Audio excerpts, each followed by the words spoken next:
Ang nakaraan sa tadhana. Tingnan mo. Nang malugi ang investment company na sinalihan ni Arman, Pare, babalik ko lahat ng pera nyo. pilit niyang binawi ang pera niya kay Larry. Damay na nga ako ngayon dito eh. Pero ang pagtatagpo ng dalawa ay nauwi sa isang trahedya. Ang tansya po namin hanggang 10 PM pa nawalan ng buhay ang biktima. Bakit mo ko iniwan agad? Sabi mo, babawi ka. Ang dami mo pang pangako, di ba?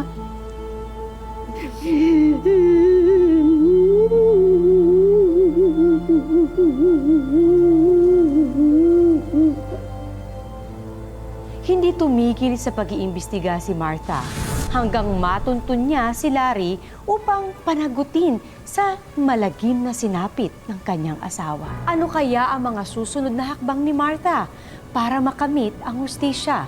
Sundan natin sa part 2 ng Tadhana.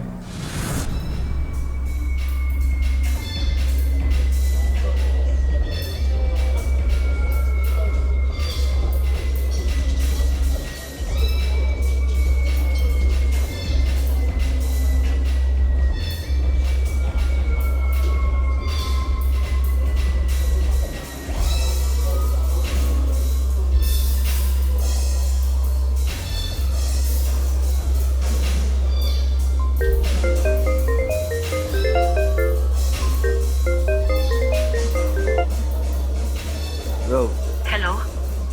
Nasaan ka na naman? uwi ako. Uminom ka na naman?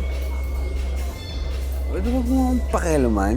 Larry, walang magagawa yung pag-inom-inom mo. Hindi magbago ng alak ang mga nagawa mo. Mahimik ka na. Ina. Susunduin kita. Nasaan ka?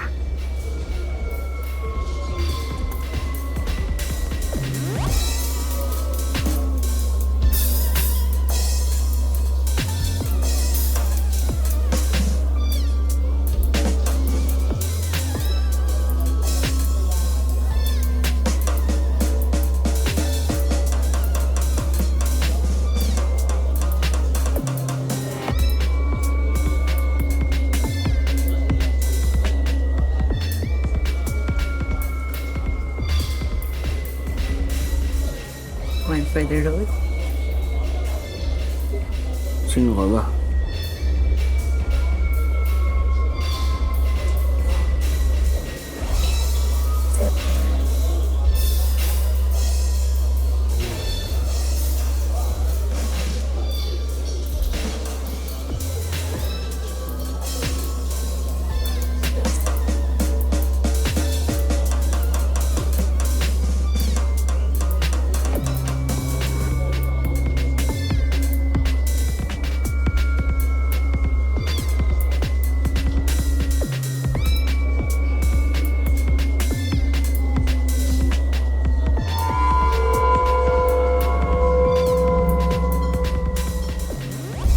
Ang tansya po namin hanggang 10 PM pa nawalan ng buhay ang biktima.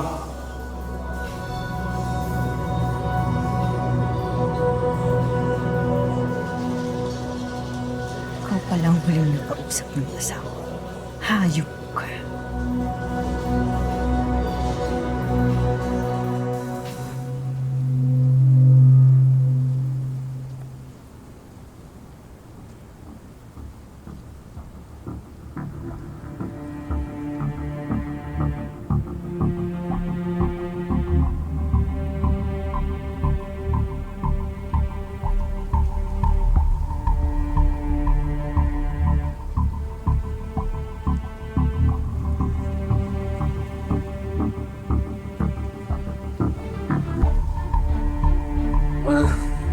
Kasi tayo.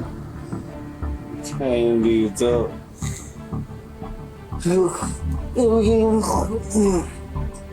Magpababa ka muna ng tama. Ha? Bakit mo ba ako dinala dito? Mahirap mag-drive ng lasing. Mahuhulog ka.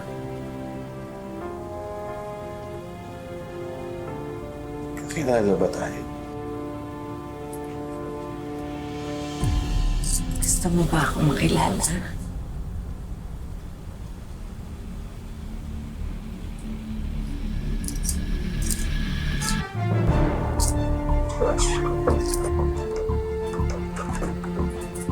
Please. Sandali lang, may asawa ako. Kasi dahan-dahan naman. Dahan-dahan naman ako ha. Please, may asawa na ako. Hindi naman malalaman.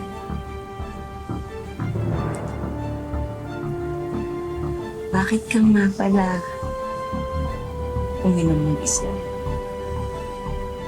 Siyempre. Gusto ko makalimot. Ano bang gusto mo makalimutan?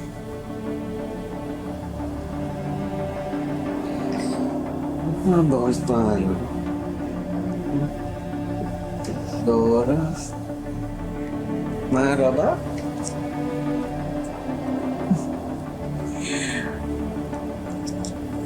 Your worst night. Tulong!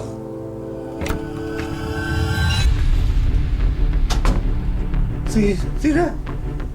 Larry? Sige, tulungan mo ko.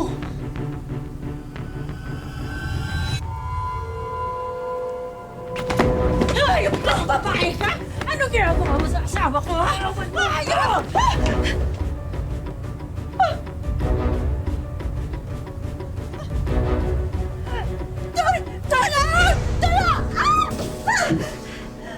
Eh, baka wala mo ako dito. Baka wala mo ako. Gawin mo mag-gusto mo. Raya ka. Ikaw na nga nanglalandi sa asawa ko. Ikaw pa may ganang manakit. Hindi ko alam na may asawa siya. Sinungaling ka. Ako? Magsisinungaling? Bakit ka nga ba nagpakalasing sa bar at pumayag magpakalad ka dito sa hotel? Ano bang gusto mong makalimutan? Your wife? Or perhaps a crime? Alam mo, hindi ko alam yung sinasabi mo. Like concubinage? Pwede ba? Tigilan mo na ako sa Sayong-sayo na siya. Kapatid.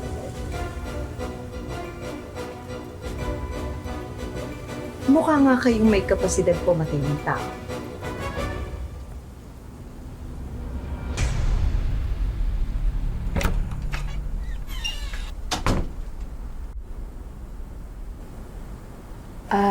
Ma,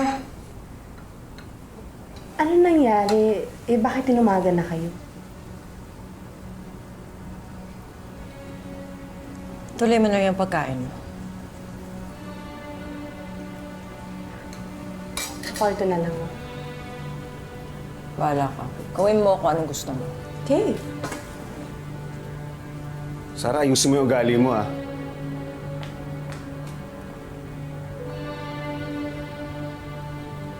Eh, ikaw naman.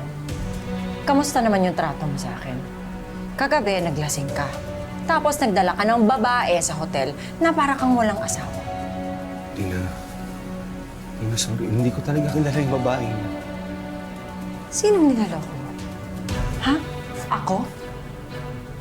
Larry, ang kapal din naman ng mukha mo, no?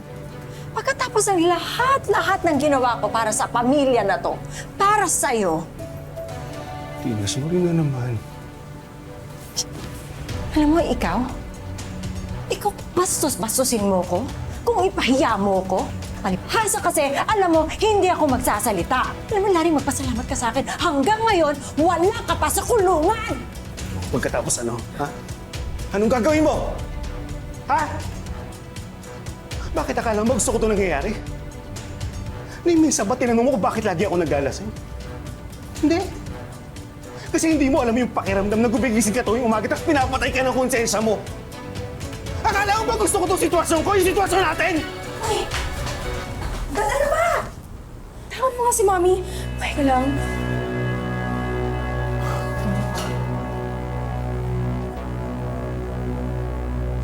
Hey, Mom. Mommy, are you okay?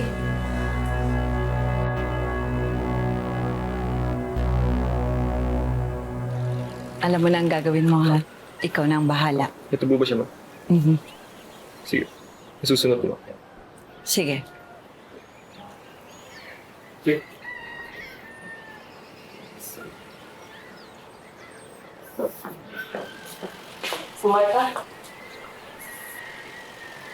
Anak, mag-usap nga tayo.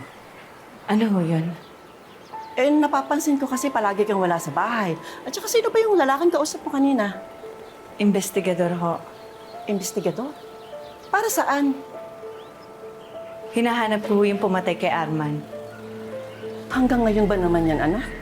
Nay, sigurado ho ako hindi nag-suicide si Arman. O sige. Sige. Hindi na kung hindi. May pruweba ka ba? Anak, sinabi sa police report. Nagpakamatay si Arman. Patahimikin na natin ang kaluluwa niya. Nay, naririnig niyo ba yan sarili niyo? Namatayan kayo ng anak. Eh, paglaban niyo naman siya. Ah, Anak ko ang namatay. Ako ang ina ni Arman. Dugo at laman ko siya. Ako ang kasama niya nung una siyang nangarap. Ako din ang kasama niya nung una siyang madapa. Hindi mo alam kung gaano kasakit para sa isang ina ang maglibing sa sarili niyang anak. Kaya wala kang karapatan na questionin ang pagiging ina ko. Asawa ka lang!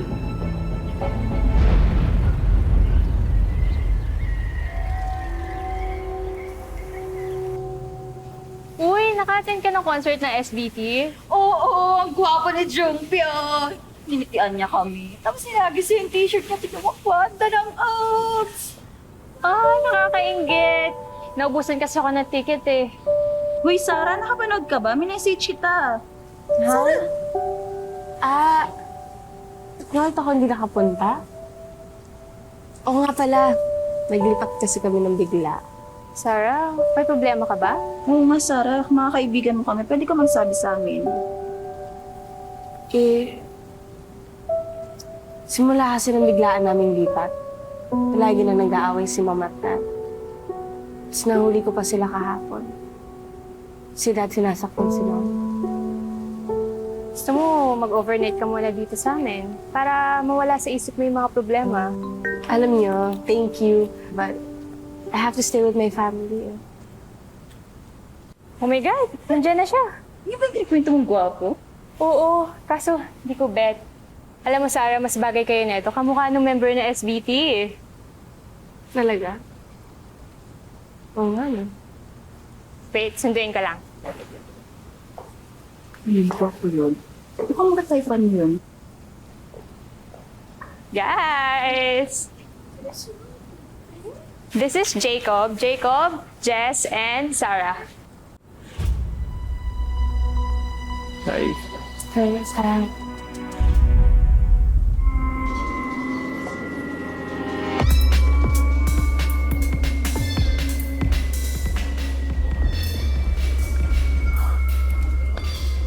Miss, pwede ba kung sino ka man?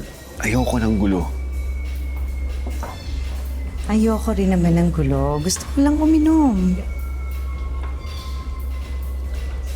Miss, lasing lang ako last time. May asawa ko, mahal ko yung pamilya ko. Gusto ko lang uminom. Actually, hindi ko naman gustong sirain ang pamilya. It's the other way around. Hindi mo ba gustong malaman kung nasan ng anak mong si Sarah?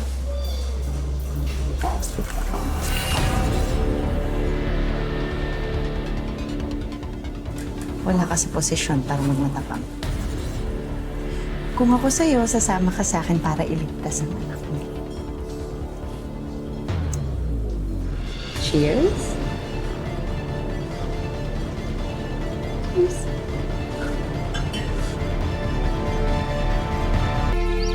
Sarah! Sarah, anak! Hayop ka. Sino ka ba talaga? Bakit mo ginugulo yung buhay ko? Gusto mo ako makilala?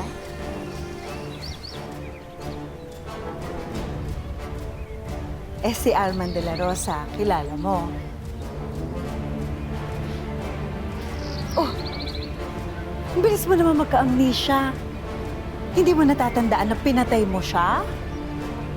Hindi ko siya pinatay. Aksidente yung nangyari. Aksidente? Aksidente, matumba ka ng ganito. Pero yung pagkamatay ng asawa ko, hindi aksidente yon. Sinadya mo yon! Asawa mo si Arman? Oo! Asawang inagawa mo ng kinabukasan, ng karapatang sumaya at magkaroon ng sariling pamilya. Hindi ka pa ba naging masaya na nakawan mo siya ng pera? Kailangan mo pa siya patayin! Sige, patayin mo na rin ako! Iputok ko!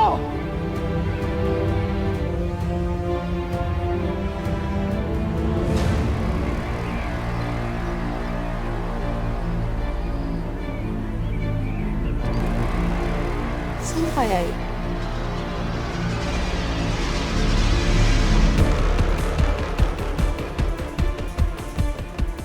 Oh, no. Pasarapin mo na lang.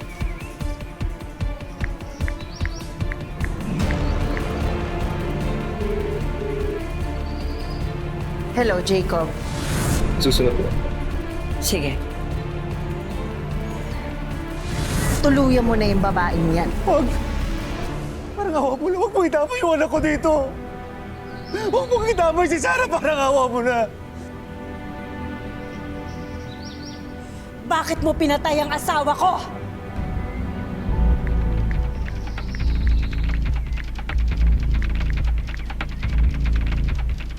Ano yun? Downline ko si Arman sa investment company ko na nalugi. Tinakot niya ako na ipapakulong niya ako. Hindi ko alam kung anong gagawin ko. Kaya napatay ko siya.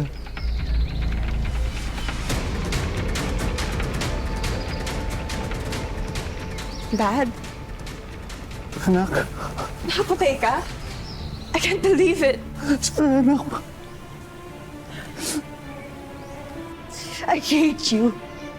You murderer. You murderer! Anak! Anak!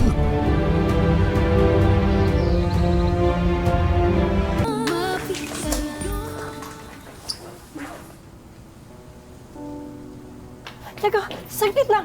Bakit naman pwedeng kausapin ko muna yung asawa ko? Mamaya, Ano bang kasalanan ng asawa ko? kusa siyang sumuko sa salang pagpatay kay Arman de la Rosa.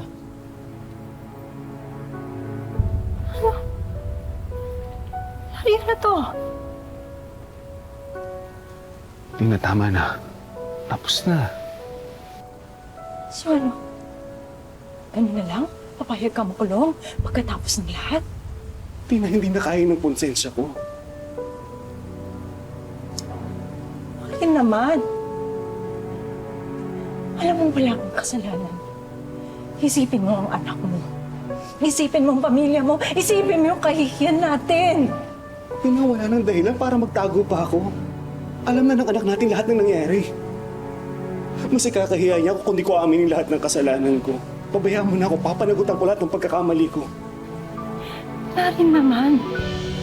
Kaya natin to. Magagawa natin ang paraan, ha? Sige na. Alagaan mabuti yung anak natin, ha?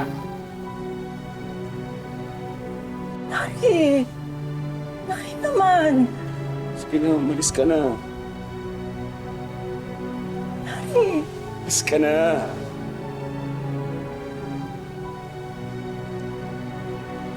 Alis na sabi.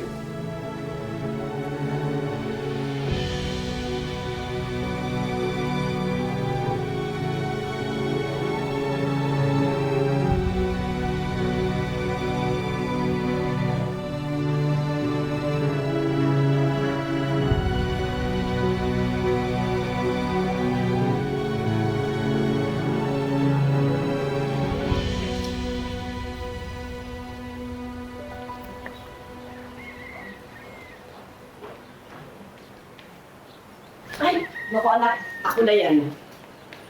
Ako na yan. Sige na, magpahinga ka na doon. Ako na po. Naku, sige na, magpahinga ka na. Kanin.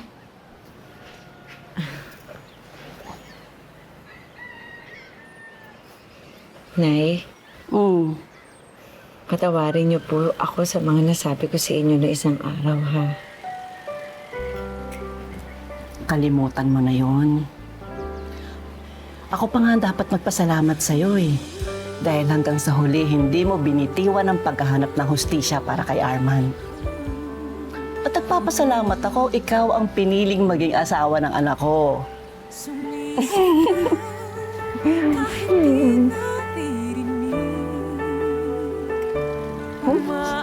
Amin mo ba yun? Ako, yung niluluto ko nga pala. Nakakalimutan ako, tumatanda ka na nakakalimutan ako ang niluluto.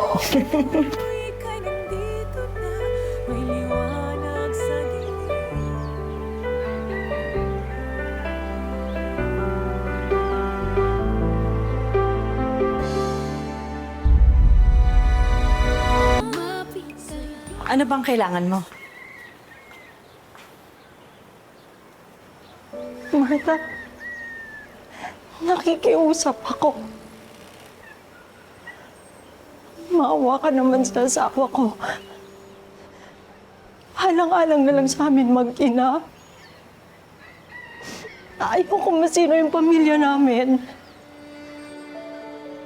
At ako, wala akong pamilyang nawasa? Naawa ba ang asawa mo na pinatay niya si Arman? Hindi niya sinasadya yun. Aksidente lang ang lahat ng nangyari. Magnanakaw ang asawa mo. Magnanakaw siya ng pera, magnanakaw siya ng buhay. Ngayon, mabulok siya sa kulungan. Pati Martha, parang awa na nagmamakaawa ako sa iyo. Huwag mo gawin sa amin to, gagawin ko ang lahat. Lahat gagawin ko. Amawa ka sa amin, patawarin mo na kami ng asawa ko. Amawa ka sa amin. Martha, amawa ka sa amin. Naiintindihan ko naman ang nararamdaman mo. Kahit ako, yan din ang gagawin ko para sa asawa ko. Pero ang hindi mo naiintindihan, ang nararamdaman ng pinatay ng asawa mo ang asawa ko. Martha, please. Please naman, nakikiusap ako. Parang awa mo na akong gawin to. Please. Umami na ang asawa mo. Tanggapin mo na lang katotohanan na nagkasala siya. At dapat niyang pagbayaran yun. Mamakaawa ako sa'yo. Martha, nagmamakaawa ako sa'yo. Martha. Please, Martha!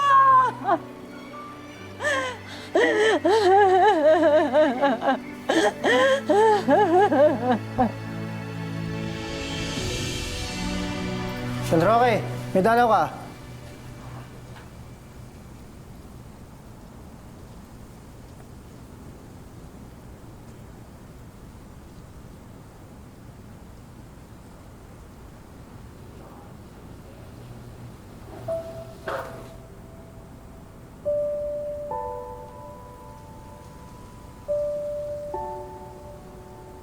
Sana mapatawad mo na ako sa nagawa ko kay Arman. Sa pagsira ako sa buhay ninyo.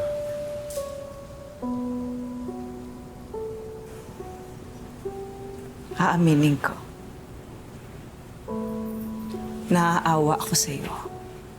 Sa pamilya mo. Pero hindi ko alam kung pagbibigyan ko yung hinihiling mo. Hindi ko alam kung makakaya kong patawarin ka.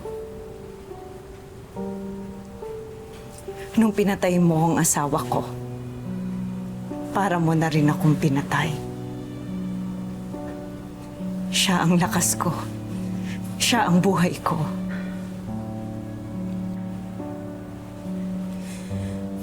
Pero sa ikatatahimik ng kaluluwa niya, pipilitin kong patawarin ka. Kahit unti-unti. Kahit dahan-dahan.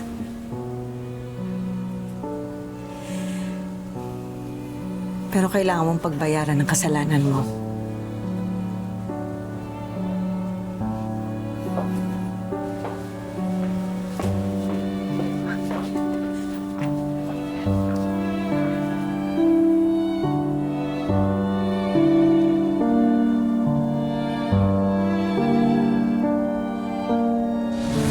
Para sa ikatatahimik ng kanyang puso at isipan, nagawa ni Marta na patawarin ang taong pumaslang sa asawa niya.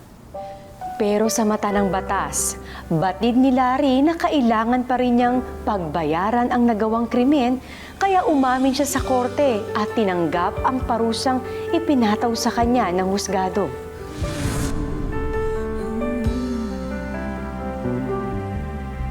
Hindi ko maintindihan kung bakit ba naiiba, naghahangad, magkatagpo ng magbibigay kahulugan. Kailan kaya magtatapos ang aking sakit na nadarama? Paano kaya magkakawala dito sa aking pagkakulong? Sumisigaw kahit di naririnig, umaasa. Ano bang gusto mong makalimutan? Your wife? Or perhaps a crime? At ngayon, ika'y nandito na, may liwanag sa dilim. Dahil sa'yo ako'y maghihintay hanggang makita kang muli. Sumisigaw kahit di naririnig, umaasang ako'y mahahanap na rin. At ngayon, ika'y andito na, may liwanag sa dilim. Dahil sa'yo ako'y maghihintay hanggang makita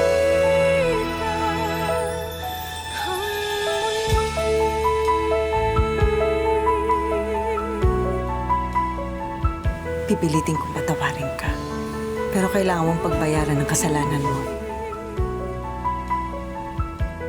Ang mali ay hindi raw naitatama ng isa pang pagkakamali. Ang puot at paghihiganti ay hindi lunas na papawi sa mga sugat at pait sa ating buhay. Tamang panahon at pagpapatawad lang ang magpapagaan, ang hihilom at tunay na magpapalaya sa ating kalooban. Magandang hapon, ako po si Marian Rivera. Happy